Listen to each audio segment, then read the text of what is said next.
Nostalgia is killing the NBA. The 90s basketball, Michael Jordan and Kobe, was not as clean as y'all think it was. All this Kobe Jordan, oh, he's not this, he's not that. That is propaganda. Every great player, whether that's Ant, Wemby, Bron, Steph, this, that. They compare him to 40 years ago.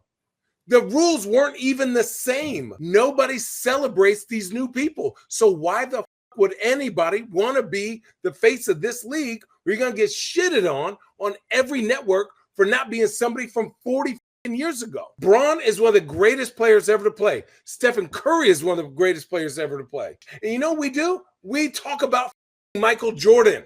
All this superstar era shit is over. Most of the time, older players, they are highly critical of the modern NBA. But I guess Channing Frye is a contrarian. I guess Channing Frye wanted to go against the truth. But this is one of those cases where two things can be true at the same time. Channing Frye is not necessarily wrong. Nostalgia is having a devastating impact on the modern NBA. But he failed to answer one question.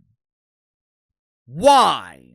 Why is nostalgia hurting the NBA? He's also not wrong when he implies that ESPN isn't doing the NBA any favors. Matter of fact, he's 100% right. ESPN's coverage, if you can call it that, ESPN's coverage of the NBA sucks. I mean, it sucks.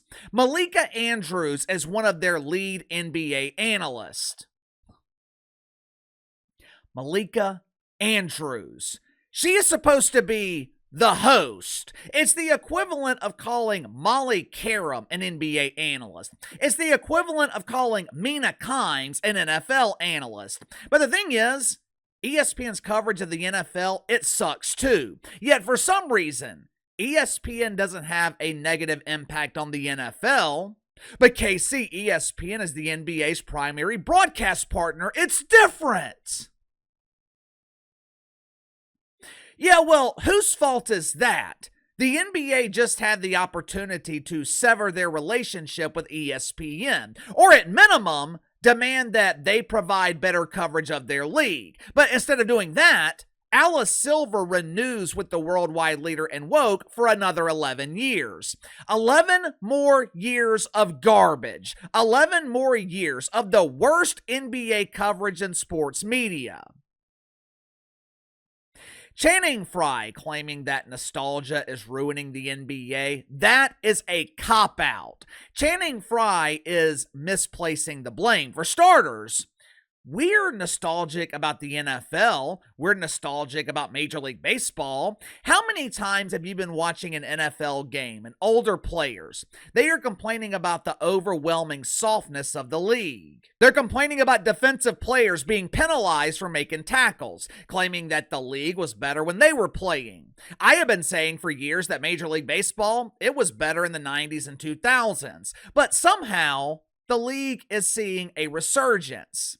There is nostalgia in television. There's damn sure nostalgia in music. There's always going to be nostalgia. But Channing Frye, he expects me to believe that the NBA is the only thing that's negatively impacted by it? The real reason the NBA is struggling is because of the players. The real reason the NBA is struggling is because they have incompetent leadership. They are being led by the worst commissioner in sports, Alice Silver.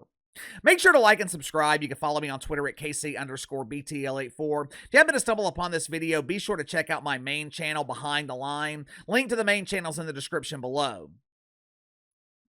Channing Frye claimed that the NBA is struggling because we keep comparing this modern era to the past.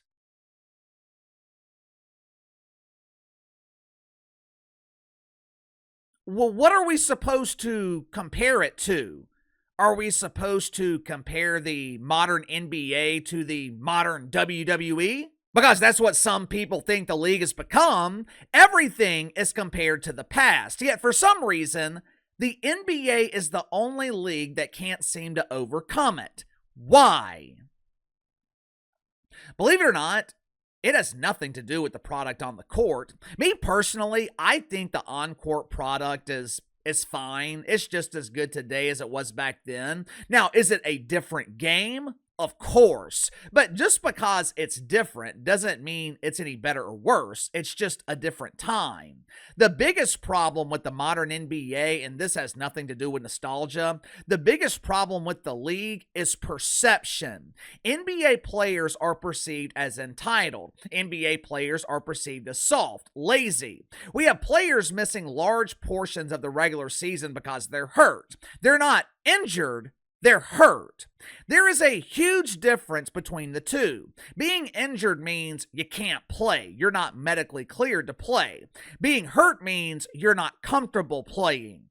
When is the last time that you heard about an NBA team forcing a player to sit? When is the last time you heard about a team saving a player from himself? When is the last time you heard about a player playing through injury, gutting it out for his team? I watch the NBA every night. I never hear about it. I see plenty of players missing games because of contusions, which is just a fancy word for a bruise. I see players missing games over thigh soreness or ankle soreness, calf soreness, ass soreness, but I rarely hear about them playing through it. The perception of the NBA, it's the regular season, doesn't matter. With the play-in tournament, which was a brilliant move by Adam Silver, with the play-in tournament, the regular season definitely matters, especially once you get into January. Who is to blame for the perception that the regular season doesn't matter? The players, because they treat the first 2 or 3 months of the regular season like it doesn't matter. Fans have been conditioned to start watching the NBA in April. And Channing Frye, he wants to blame the media? Channing Frye wants to blame the media for reporting it? How long have I been talking about the NBA being at war with its own fan base? Players are having fans removed from the arena because they're talking shit. The Dallas Mavericks, they were removing people from the arena because they wanted Nico Harris to be fired. Whose fault is that? Is that the media's fault? I am tired of the excuses. I am tired of the complaining. If my channels were struggling, if I lost half my audience, I'm not going to blame my audience. I'm not going to blame the algorithm. I'm blaming myself. I would be asking myself, what the hell am I doing wrong? What have I done to convince people to stop watching me? When the NBA loses half their audience, they want to blame the media. They want to blame the fan base instead of looking in the damn mirror and blaming themselves. Players would rather be friends than rivals. Is that the media's fault? You have dudes shooting 30% from three, being allowed to take threes whenever the hell they want. Is that the media's fault? 3-point shooters, they used to be called specialists. If you weren't a superstar player or a specialist and your ass shot a three, the coach was putting your ass on the bench. Today, they're telling you to miss another one. Early in the season, there were games with 100 threes. No one wants to watch that. Once we get into January, and especially after the All-Star break, the regular season, it starts resembling a bit more of playoff basketball. But by then, it's too late. You have already turned people away with the turd of a product that you presented the first 3 months of the season.